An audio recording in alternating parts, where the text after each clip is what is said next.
Hi friends, welcome to ಐಜಿಸ್ cooking channel. ಇವತ್ತಿನ ವಿಡಿಯೋದಲ್ಲಿ ನಾವು ಫಟಾಫಟ್ ಅಂತ ಮಾಡ್ಕೊಳ್ಬಹುದಾದಂತಹ ಒಂದು ತಿಂಡಿಯನ್ನು ಮಾಡ್ತಾ ಹೋಗೋಣ.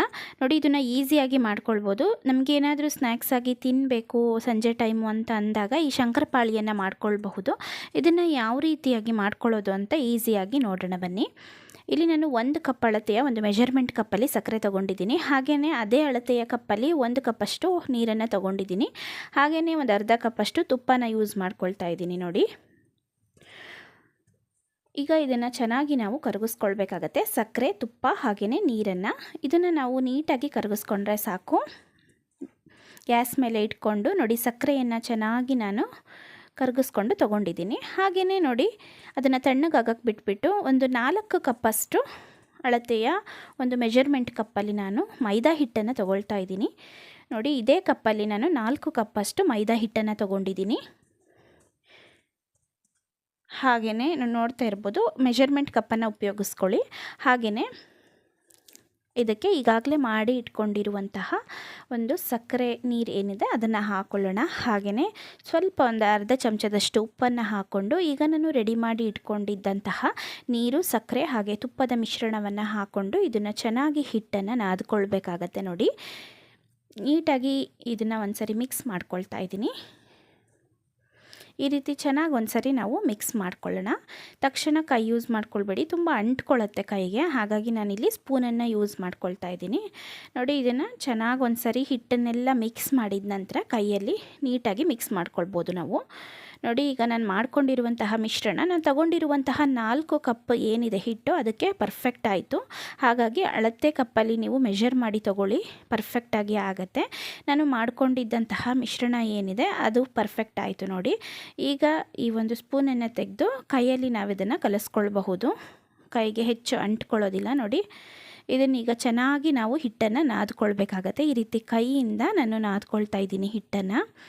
ತುಂಬ ಚೆನ್ನಾಗಿ ಈಸಿಯಾಗಿ ಮಾಡ್ಕೊಳ್ಬೋದು ಫ್ರೆಂಡ್ಸ್. ಇದಕ್ಕೆ ಮೈದಾ ಹಿಟ್ಟನ್ನು ಬಿಟ್ಟು ನಾನಿಲ್ಲಿ ಯಾವುದೇ ಹಿಟ್ಟನ್ನು ಉಪಯೋಗಿಸ್ಕೊಳ್ತಾ ಇಲ್ಲ. ತುಂಬ ಈಸಿಯಾಗಿ ಸಂಜೆ ಟೈಮು ತಿನ್ನಲಿಕ್ಕೆ ಒಂದೊಳ್ಳೆ ಸ್ನ್ಯಾಕ್ಸನ್ನು ನಾವು ಮಾಡಿ ಸ್ಟೋರ್ ಮಾಡಿ ಇಟ್ಕೊಳ್ಬಹುದು.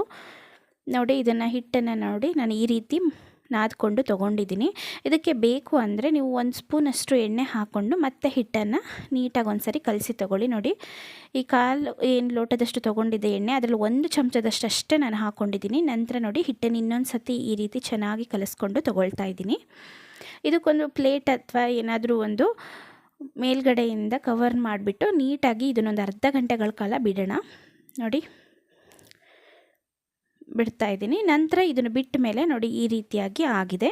ಇದು ಅರ್ಧ ಗಂಟೆ ನಂತರ ಇನ್ನೂ ಸ್ವಲ್ಪ ಸಾಫ್ಟಾಗಿ ಬಂದಿತ್ತು. ನೋಡಿ, ಈಗ ಇದರಲ್ಲಿ ನಾವು ದಪ್ಪ ದಪ್ಪವಾಗಿ ಉಂಡೆಗಳನ್ನು ತಗೊಂಡು ಇದನ್ನು ಕಟ್ ಮಾಡಿಬಿಟ್ಟು ನಾವು ನೀಟಾಗಿ ಆಯಿಲಲ್ಲಿ ಫ್ರೈ ಮಾಡಿಕೊಂಡ್ರೆ ಈಸಿಯಾಗಿ ರೆಡಿ ಮಾಡ್ಕೊಳ್ಬಹುದು.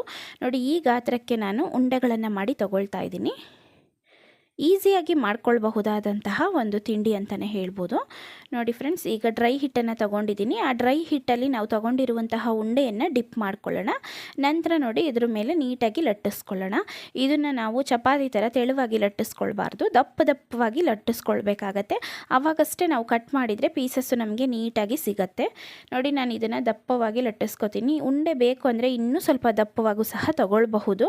ಆದರೆ ತುಂಬ ಚಿಕ್ಕದಾಗಿ ಚಪಾತಿ ಥರ ಲಟ್ಟಿಸ್ಕೊಂಡ್ರೆ ನಮಗೆ ಪೀಸಸ್ಸು ಚೆನ್ನಾಗಿ ಸಿಗೋದಿಲ್ಲ ಶಂಕರಪಾಳಿ ಮಾಡಲಿಕ್ಕೆ. ಹಾಗಾಗಿ ಎಷ್ಟು ದಪ್ಪ ಆಗುತ್ತೆ ಅಷ್ಟು ದಪ್ಪನೂ ಬೇಕಾದರೂ ಲಟ್ಟಿಸ್ಕೊಳ್ಬಹುದು ನಾವು. ಆದರೆ ಫ್ರೈ ಮಾಡುವಾಗ ಆಯಿಲ್ ಸ್ವಲ್ಪ ಡೀಪ್ ಫ್ರೈ ಮಾಡ್ಕೊಳ್ಬೇಕಾಗತ್ತೆ ನಾವು, ಜಾಸ್ತಿ ಇರಬೇಕು ಆಯಿಲು. ನೋಡಿ, ನಾನು ಈ ರೀತಿ ಒಂದು ದಪ್ಪಾಗಿ ಲಟ್ಟಿಸ್ಕೊಂಡಿದ್ದೀನಿ. ಈಗ ಇದನ್ನು ಕಟ್ ಮಾಡ್ಕೊಳ್ಳೋಣ. ನೋಡಿ, ಒಂದು ಚಾಕು ತೊಗೊಂಡು ನಾನು ಇದನ್ನು ಕಟ್ ಮಾಡ್ಕೊಳ್ತಿದ್ದೀನಿ. ಫಸ್ಟು ಸ್ಕ್ವಯರ್ ಶೇಪಿಗೆ ಕಟ್ ಮಾಡಿಕೊಂಡು ನಂತರ ಇದನ್ನು ಕಟ್ ಮಾಡ್ಕೊಳ್ತೀನಿ ಚಿಕ್ಕದಾಗಿ. ನೋಡಿ, ಈ ರೀತಿ ಏನಿದೆ ಎಕ್ಸ್ಟ್ರಾಸ್ ಏನಿದೆ ಅದನ್ನು ತೆಗಿತಾ ಇದ್ದೀನಿ. ಹಾಗೆಯೇ ಈಗ ನಮಗೆ ಯಾವ ಶೇಪಿಗೆ ಬೇಕೋ ಆ ಶೇಪಿಗೆ ಕಟ್ ಮಾಡ್ಬೋದು. ಈ ಶಂಕರಪಾಳೆ ಆಗಿರೋದ್ರಿಂದ ಸಾಮಾನ್ಯವಾಗಿ ಇದನ್ನು ನಾವು ಈ ರೀತಿ ಸ್ಕ್ವಯರ್ ಶೇಪಲ್ಲೇ ಮಾಡ್ಕೊಳ್ಳೋದು. ಹಾಗಾಗಿ ನಾನು ಇದೇ ರೀತಿಯಲ್ಲಿ ಕಟ್ ಮಾಡಿ ತೊಗೊಳ್ತಾ ಇದ್ದೀನಿ. ಮಕ್ಕಳಂತೂ ಈ ಒಂದು ತಿಂಡಿಯನ್ನು ತುಂಬ ಇಷ್ಟಪಟ್ಟು ತಿಂತಾರೆ. ಖಂಡಿತವಾಗ್ಲೂ ಸಹ ಮನೇಲಿ ಟ್ರೈ ಮಾಡಿ. ನೋಡಿ, ಇದೀಗ ಪೀಸಸ್ನ ತೆಗಿಯೋದೇ ಬೇಡ, ಹಾಗೆ ಈಸಿಯಾಗಿ ಬರ್ತಿದೆ. ಎಲ್ಲದನ್ನು ಸಹ ನಾನು ಮಾಡಿ ತೊಗೊಂಡಿದ್ದೀನಿ ಫ್ರೆಂಡ್ಸ್. ಇದೇ ರೀತಿಲಿ ಮಾಡಿ ತೊಗೊಳ್ಳಿ, ತುಂಬ ಪರ್ಫೆಕ್ಟಾಗಿ ಬರುತ್ತೆ. ಇದೇ ವಿಧಾನದಲ್ಲಿ ಟ್ರೈ ಮಾಡ್ಕೊಳ್ಳಿ.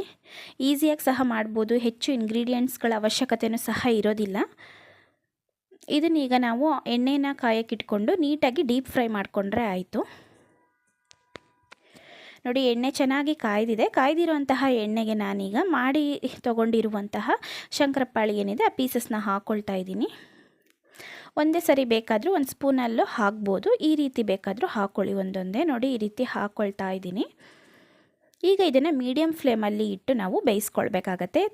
ತುಂಬ ಲೋ ಫ್ಲೇಮಲ್ಲಿ ಇಟ್ಕೊಂಡ್ರೆ ಗಟ್ಟಿಯಾಗುತ್ತೆ, ಹಾಗೆಯೇ ಹೈ ಫ್ಲೇಮಲ್ಲಿ ಇಟ್ಕೊಂಡ್ರೆ ಒಳಗಡೆ ಚೆನ್ನಾಗಿ ಬೆಂದಿರೋದಿಲ್ಲ. ಹಾಗಾಗಿ ಮೀಡಿಯಮ್ ಫ್ಲೇಮಲ್ಲಿ ಇಟ್ಟು ಇದನ್ನು ಚೆನ್ನಾಗಿ ಬೇಯಿಸ್ಕೊಳ್ಳೋಣ. ಇದು ಕಲರ್ ಚೇಂಜ್ ಆಗಬೇಕು, ಅಲ್ಲಿ ತನಕ ಗೋಲ್ಡನ್ ಬ್ರೌನ್ ಬರಬೇಕು, ಅಲ್ಲಿ ತನಕ ಚೆನ್ನಾಗಿ ಇದನ್ನು ಬೇಯಿಸ್ಕೊಳ್ಬೇಕಾಗತ್ತೆ ನಾವು ಎಣ್ಣೆಯಲ್ಲಿ.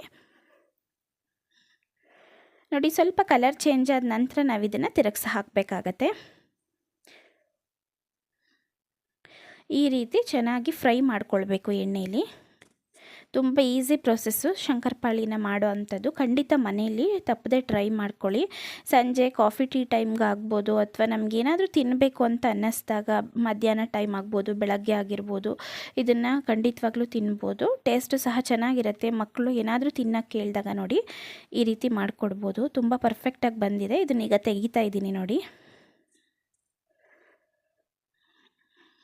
ಯಾರ ಮನೆಯಲ್ಲಿ ಹೆಚ್ಚು ಯಾವಾಗಲೂ ತಿಂತಾನೇ ಇರಬೇಕು ಅನ್ನೋಂಥ ಅಭ್ಯಾಸ ಇರುತ್ತೆ ಅಂಥವ್ರಿಗಂತೂ ಇದು ಬೆಸ್ಟ್ ರೆಸಿಪಿ ಅಂತಲೇ ಹೇಳ್ಬೋದು ಫ್ರೆಂಡ್ಸ್. ಹೋಗಿ ಬಂದು ಏನಾದರೂ ತಿನ್ನಬೇಕು ಅಂತ ಯಾರಿಗೆ ಅನ್ನಿಸ್ತಿರುತ್ತೆ ಖಂಡಿತ ಈ ಶಂಕರಪಾಳಿಯನ್ನು ಟ್ರೈ ಮಾಡ್ಕೊಳ್ಳಿ. ಹಾಗೆಯೇ ಮಕ್ಕಳು ಸಹ ಮನೆಯಲ್ಲಿ ಹೋಗಿ ಬಂದು ಯಾರ ಮನೆಯಲ್ಲಿ ಏನಾದರೂ ತಿನ್ನೋಕ್ಕೆ ಬೇಕು ಅಂತ ಕೇಳ್ತಾ ಇರ್ತಾರೆ, ಖಂಡಿತವಾಗ್ಲೂ ಈ ಶಂಕರಪಾಳಿಯನ್ನು ಮಾಡಿಟ್ಕೊಳ್ಳಿ. ಖಂಡಿತ ಇದು ಆಗಾಗ ತಿನ್ನಲಿಕ್ಕೆ ಒಂದೊಳ್ಳೆ ಬೆಸ್ಟ್ ರೆಸಿಪಿ ಅಂತಲೇ ಹೇಳ್ಬೋದು. ಮನೆಯಲ್ಲೇ ಮಾಡೋದ್ರಿಂದ ಹೆಲ್ದಿ ಸಹ ಇರುತ್ತೆ. ಹಾಗಾಗಿ ನೀವು ಸಹ ಮನೆಯಲ್ಲಿ ಫ್ರೆಂಡ್ಸ್ ಟ್ರೈ ಮಾಡಿ, ಹಾಗೆ ಹೇಗೆ ಬಂತು ಅಂತ ನಿಮ್ಮ ಅನಿಸಿಕೆನ ನನಗೆ ಕಾಮೆಂಟ್ ಬಾಕ್ಸಲ್ಲಿ ತಿಳಿಸ್ಕೊಡಿ. ಈಸಿಯಾಗಿ ತುಂಬ ಕಡಿಮೆ ಇಂಗ್ರೀಡಿಯೆಂಟ್ಸ್ಗಳಿಂದ ಮಾಡ್ಕೊಳ್ಳೋ ಅಂಥದ್ದು. ಹಾಗೆ ಈ ಒಂದು ರೆಸಿಪಿಯನ್ನು ಟ್ರೈ ಮಾಡಿ. ಈ ಒಂದು ರೆಸಿಪಿ ನಿಮಗೆ ಇಷ್ಟ ಆಗಿದ್ದರೆ ಲೈಕ್ ಮಾಡಿ, ಹಾಗೆ ಚಾನಲನ್ನು ಸಬ್ಸ್ಕ್ರೈಬ್ ಮಾಡಿಕೊಂಡು ಪಕ್ಕದಲ್ಲೇ ಇರುವಂತಹ ಬೆಲ್ ಐಕಾನ್ನ ಕ್ಲಿಕ್ ಮಾಡಿ. ಇದರಿಂದ ನಾನು ನೆಕ್ಸ್ಟ್ ಯಾವುದೇ ಹೊಸ ವಿಡಿಯೋಗಳನ್ನು ಹಾಕಿದರೂ ಸಹ ಅದರ ನೋಟಿಫಿಕೇಷನ್ಗಳು ನಿಮಗೆ ಸಿಗ್ತಾ ಹೋಗುತ್ತೆ. Thank you.